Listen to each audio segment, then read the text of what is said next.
Chapter 13. They were just hungry. No, our 3 men had just left the bordering town of Anthony, Texas. They were reading side by side when Jome said to wanyenyekevu, no, everything west of El Paso is dangerous territory. What was once called Arizona, Nevada, New Mexico, Colorado, Wyoming, and the southernmost part of Idaho and Montana is known as No Man's Land. Jonathan interrupted, north of No Man's Land is nothing but a blanket of it that reaches the North Pole and those damn Albanians, I'm told they live in this cold as places bite millions. Them motherfuckers love cold weather. Jome gave Jonathan a funny look. Ain't nobody asked for your tokens, wanyenyekevu said calmly. It's ok, all I know or shall I read is that the indigenous people occupied all of old Arizona and the southernmost part of Nevada, and they called it Almaurican. It is sometimes called Amexem, and even Uelva land. Which means bare land. They lived amongst each other in piety and harmony. Choctaw, Apache, Navajo, Ute, Cheyenne, Sioux, and many others, and they refused to call themselves anything else. Looking at Jonathan, wanyenyekevu said, even wakatilian, Jonathan jokingly said, hell, they can call themselves anything they want to, but to this world, they are still nothing more than just wakatilians.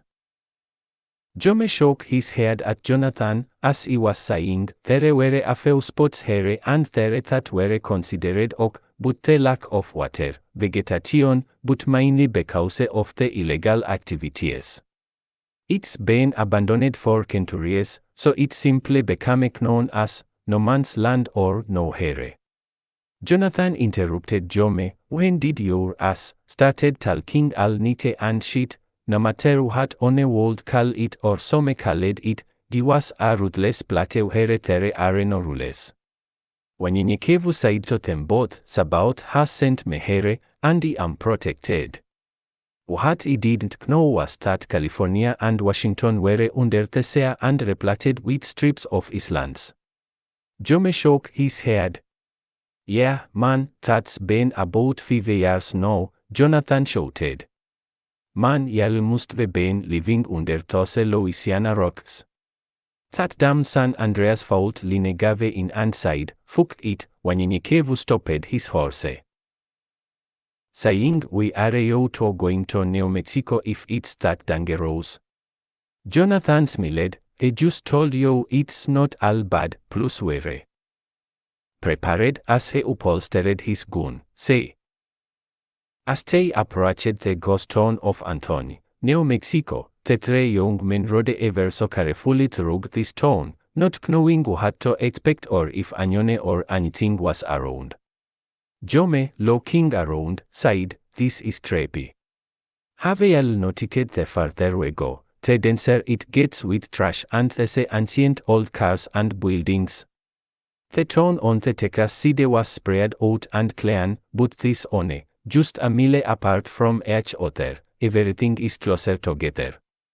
Jonathan said, yes, wanyenyekevu replied, I have never seen a plate this big without on a single soul. If it was the forest, I could understand, but there are many buildings here and not a soul around. Jome pointed out to wanyenyekevu, when the Albanians built these bubbles, or whatever you want to call them, they built them for all major cities with a population of about, I don't know, maybe 250,000 or more, which were called metropolitan or metro areas. Then they said something about wasting energy or something like that and wanted everyone to move where the majority of the population existed. They abandoned many smaller cities, especially in the south, taking the bubble but leaving the cities. Of course, there are still a few metros but not so many as it once was. Jome was giving everyone a history lesson on the Albanian cities when wanyenyekevu took the saw a coyote. As he rode on, he heard howling, and Jonathan stopped his horse and said, I don't think that's just a few coyotes. Sura enog, about 15 hungry coyotes emerged from the shadows and slowly advanced on them. Jome frantically searched one of his bags, saying, "Where is it?" There was ondoa 890 in this bag. Oh, here it is. He pulled out some kind of instrument. Wanyenyekevu grabbed a few throwing stars and Jonathan shouted, "Set the perimeters at 65 feet by 75 feet by 180 degrees. Jome shouted, "It doesn't have much energy." Jonathan shouted back, "Hit the fucking button." Jome pushed the button when at least 10 coyotes had already leaped toward them, knocking Jome off his horse. Wanyenyekevu threw a star at one coyote, killing it instantly, and was covered in blood. The dead animal's body seemed to anger the pack even more as they continued their approach. Jime flashes back. Wanyenyekevu turned to Jome as he spoke, "When the Albanians built these bubbles or whatever you want to call them, they built them for all major cities with a population of about," Wanyenyekevu said, 250,000 or more. Wanyenyekevu shouted to Jome, "He just had a vision." He pointed at a horse and continued, "Inside that bag is ondoa 890 from one of the dead men, set it for 65 feet by 75 feet by 180 degrees. Don't worry about the energy level." Following Wanyenyekevu's orders, Jome grabbed the ondoa 890 and set the perimeters as Wanyenyekevu had said. With the howling of coyotes in the background, Jome started moving quickly and immediately pushed the button. A force field had now covered all the men and the horses. Jome looked up to find that coyotes surrounded them. He saw some coyotes passing through the force field and turning into dust. "We got about 20 to 25 minutes before this force field is gone." Then what? Wanyenyekevu, not wanting to kill the entire pack, noted the pack leader. "Wait," he shouted. "Take us over there." Jome began to speak as Toto. 3 coyotes attempted to jump through the force field and failed, but Wanyenyekevu interrupted him, "Ignore what I'm doing, so." Jome took the force field as the men rode their horses, step by step to stay in the force field to the location Wanyenyekevu pointed out. 15 minutes, shouted Jome. The 3 men and their horses were in a corner. "Ok, let me out of this thing," said Wanyenyekevu. Jome turned the devike off for just enough time for Wanyenyekevu to clear its radius. He quickly turned the machine back on. "Follow me," Wanyenyekevu said. The pack's leader was directly in front of Wanyenyekevu, growling at him. Wanyenyekevu stood his ground and approached the coyote without fear. "I don't want any more of you guys to get hurt, but it's kill or be killed at the moment, I know. You need to walk away before many more of you die." Wanyenyekevu said to the coyote as if he hoped the coyote would understand. The coyote growled, showing his teeth as if to intimidate him. Wanyenyekevu watched as the different scenarios played out in his head. He found one satisfying to him. The coyote leapt at Wanyenyekevu. Calculating his every move, Wanyenyekevu grabbed the coyote by the neck and held him in a chokehold. Grasping and choking, the coyote began to whine. Fussing at the coyote, "I told you it didn't have to come to this, but now you are hard-headed. If we let you go, will you find a meal elsewhere? We are not your meal." Withdrawing his arm quickly not to get bitten by the animal, the coyote quickly got up from the ground and ran off, with the rest of the pack following suit. Jome counted down the timer on the instrument. 3, 2, and 1. "Seriously, no, you've got to tell me how the fuck you are doing that," Jome sighed as he turned to wanyenyekevu. They were just hungry. Wanyenyekevu sighed as he got back on his horse. Jonathan sighed with his arms flinging around. Shit, that only explains why they attacked. Hell. We know that much. Moving Jonathan's horse to the side, Jome sighed, that's not what we're talking about, and you know it. As Jonathan joined back in, yeah, man, how in the hell do you know when shit is gonna hit the fan before it happens, is what he's talking about, and you know that, and what is this thing with you fussing with an animal like your ass is to do little. Wanyenyekevu smiled. I'll tell you tonig to hen we settle down, Jonathan murmured to himself out loud. I want to know that shit rigged no, fuck that. Wanyenyekevu turned back around toward Jonathan. Patience is not your strong suit. Is it? Wanyenyekevu. Now it was time to tell the brothers about his gift. He felt that the only reasons about allowed them to say him was that they too were a part of his plan. The men gathered their belongings and headed north about 2 hours later. No one had said a word except Jonathan kept talking to himself about what had happened as they were near the edge of town. Sabaoth has given me the gift to say things before they happen, and you too can receive your special gift from him in due time, Wanyenyekevu said to the brothers. Jonathan said, we get gifts just for believing.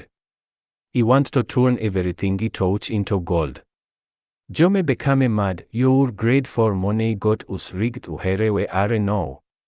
Wanyenyekevu was confused about what that meant but knew it had something to do with their past, so he said nothing. I think it's time to set up that ondoa 44 dohike thing, Wanyenyekevu said, I'm hungry and tired rigged now and ready to sleep. Jonathan, since you lost a rat into New Mexico, you have to hunt for something to eat again tonight. Jonathan was frustrated. Who the fuck do you think you are, motherfucker? Jome sharply sighed. Who said the last one has to find dinner? Bitch. You lost, carry your ass and find something to eat, motherfucker. Wanyenyekevu was logging. Yeah, go find something to eat. Bite why I'm sick of rabbit.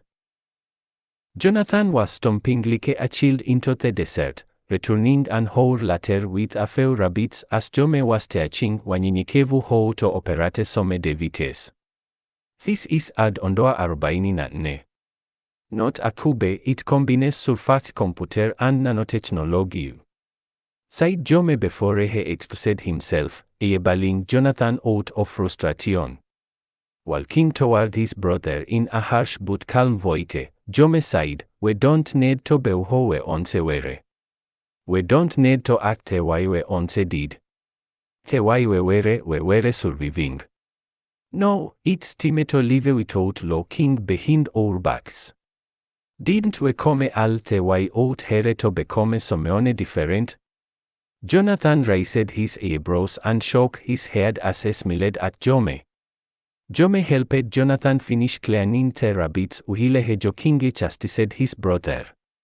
While preparing dinner, they argued for a little while about his temper, cussing, and downright disrespectfulness towards others. Wanyenyekevu was meditating in a corner, so Jome wrapped up Wanyenyekevu's plate and platted it in a corner for they were unwilling to disturb him. The brothers talked about the old times while enjoying their dinner together before eventually getting tired and drifting off to sleep. Wanyenyekevu woke up early, overhearing bits and pieces of their conversation. He felt the love the 2 brothers had for one another. He wrote, too far to turn back now. I've been here so long, trying to reach a destination, the blood, the sweat, the tears, the years, closer now than ever before, but I'm tired, drained, and in so much pain. How can I not continue on? How can I just stop, rig here? In the middle of no here, dice in front of me, ligt years behind, energy, forward, are the substances I lack, but it's too far to turn back. He smiles as he planted his pen and pad in his bag, saying his dinner wrapped up in a corner, when Nikevu got up to get it, and as they ate, Jonathan woke up.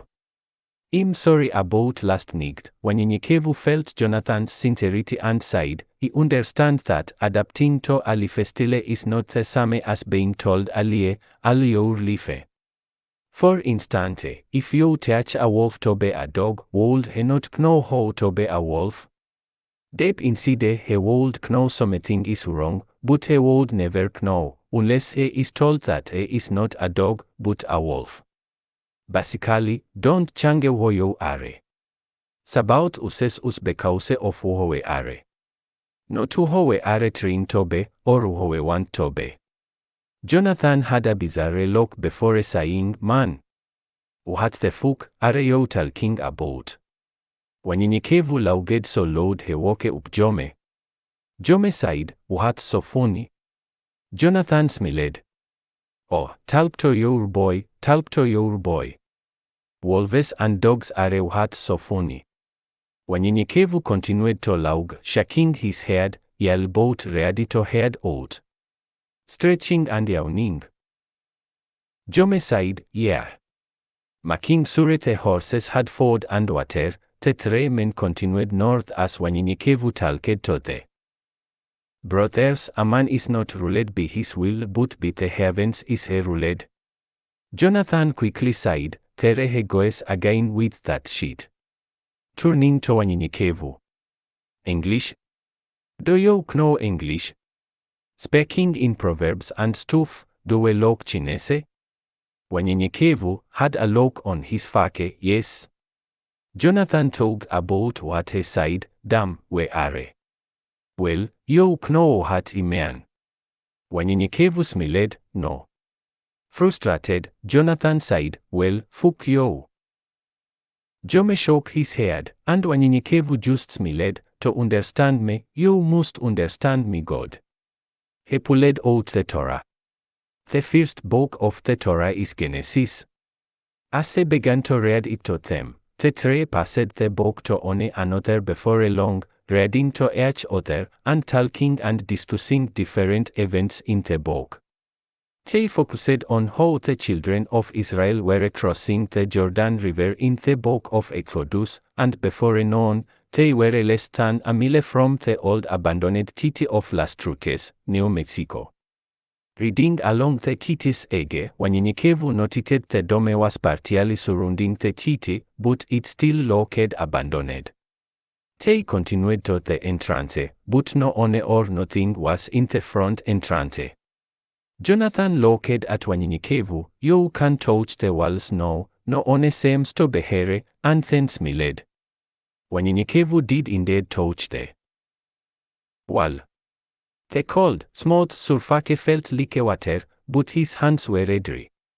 A very spot he touched would change colors like that of a rainbow. When Nikevu asked, "What are those things going into the clouds?" while staring into the clouds. "Those are buildings or apartments, it's where the people lived." Jome said as he continued. The smaller buildings housed the different Albanians who would come to check on the people and other stuff they did from time to time. And I can't fully tell you what that was, but the buildings in El Paso were bigger. "You didn't say those." When Nikevu replied, "There was so much going on in that city, and I wasn't paying too much attention to the buildings as much as the people," then Simeone started cursing at me. Jonathan said, "You got that rigged." They slowly moved inside the abandoned city while Jome and Jonathan talked when Nikevu about bubble titties and their technology. Las Truques was once a bubble titty about 120 years or so ago, but now, look at it. Desolate and disowned. Once having a population of 3 to 5 million, it is no nothing more than a huge ghost town covered in white dust. Jome sighed as they slowly rode through the streets. Wanyenyekevu asked, "Why is everything white?" Amazed as he continued looking around. "White buildings, white roads, white everything. Do they think the kingdom of heaven is here, then he laughed, heaven on earth?" Looking up, Wanyenyekevu could see buildings as tall as a few miles high. "How did they manage that?" he asked. Jonathan, a lover of technology but an enemy to the self-righteous computers, replied, "Simple, sucking the Abenians' dicks. These computers motherfuckers, as you call them, I call them assholes, think they are better than any human on earth. These aliens come and give them all this shit as long as they worship them, they can have all their little hearts' desires." Jome said to his little brother, "You jealous?" Jonathan quickly said, "Hell to the now, there's just something that's just not rigged about both of them." Wanyenyekevu said, "It will be dark shortly, we must find somewhere to stay the night." Jonathan, pointing east of them, noted an old hotel a few blocks up the street. There. They walked toward the hotel entrance. Wanyenyekevu checked the streets for any signs of life. Il checked all entrances and windows of buildings surrounding this place and made sure they are locked and secured, said Wanyenyekevu as they entered the hotel. "We asked Jonathan, you'll know if something happens before it happens, might as well just leave them open." Wanyenyekevu smiled as he replied, "It's just a habit, I just want to make sure they are locked." Bringing all the horses in, Jome said, "We don't have enough to feed all the horses tonight, but I'm sure we can find something around here. Hell, it's a hotel. But, we need to go up a level or two because these horses sure do stink." Wanyenyekevu lifted his arms and smelled himself, "We all cold use a bath." Jonathan secured the back entrances and, on his way, he started looking around until he got to the kitchen. Yelling at the top of his lungs, "Yo! We just hit the jackpot, fellows." Jome ran to say what all the fuss was about as he yelled, "Where you at?" Waving what appeared to be a flashlight, rigged here, Jonathan said. Wanyenyekevu slowly walked behind Jome, looking in all of the rooms that Jome passed. Finally arriving where the brothers were, Wanyenyekevu heard Jonathan. "There. Let there be light, ain't that what he said?" Smiling at Wanyenyekevu. Lights flickered for a moment before they came on. "This is why I chose this place. Ford, no hunting tonight, plus, I'm sick of rabbit too." Jonathan walked up to a machine. "No, how does this thing work?" He started reading the stickers and signs on the device. It was in what appeared to be multiple languages. "Here we go." Manual, as if he was talking to himself, Jonathan whispered aloud. "Chinese, Korean, Patois, Italian, Southern." Quickly, Jonathan pressed a few buttons and then started typing for a few seconds. "Got it. All right, let's try this." Jonathan clears his throat. "Medium well, bone steak, with sour cream and chives, baked potatoes, chef salad, no club salad and a shot of Jack Daniels on the rocks." The machine was silent for 2 seconds, then a soft-pitched sound of a bell rang. A plastic door raised, and a stream of heat covered the entrance. "What the fuck is this?" Jonathan yelled. Opening the stainless steel disposable, he moved a pasted-looking substance around with a fork. Provided with the meal. "This shit looks like a pudding." Disappointed at the sight of the meal, Jonathan platted the tray down, saying, "Well, who's doing the hunting today?" Wanyenyekevu. Jome said, tasted that shit first. Jonathan tasted the substance. It tastes like what he ordered, but it's bland as hell. Looking at the spoons and forks, I'm gonna grab about mia moja of these motherfuckers. They look like great weapons. As he started stabbing into the air with the fork, Wanyenyekevu and Jome decided to order a meal from the machine. Wanyenyekevu started digging in his backpack for herbs and spices that might have fallen in a corner, or he might have overlooked, to improve the taste, but they were out of luck. They all were disappointed about the meal, but at it anyway. They started to settle down for the night.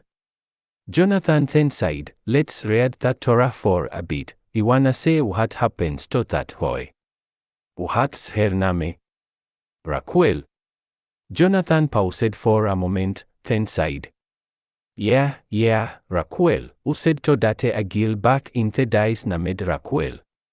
Wanyenyekevu laughed. Her name was Rahab, you never kiase to amazeme. Jonathan shook his shoulders. Raquel, Rahab, it doesn't matter, they both were hoes.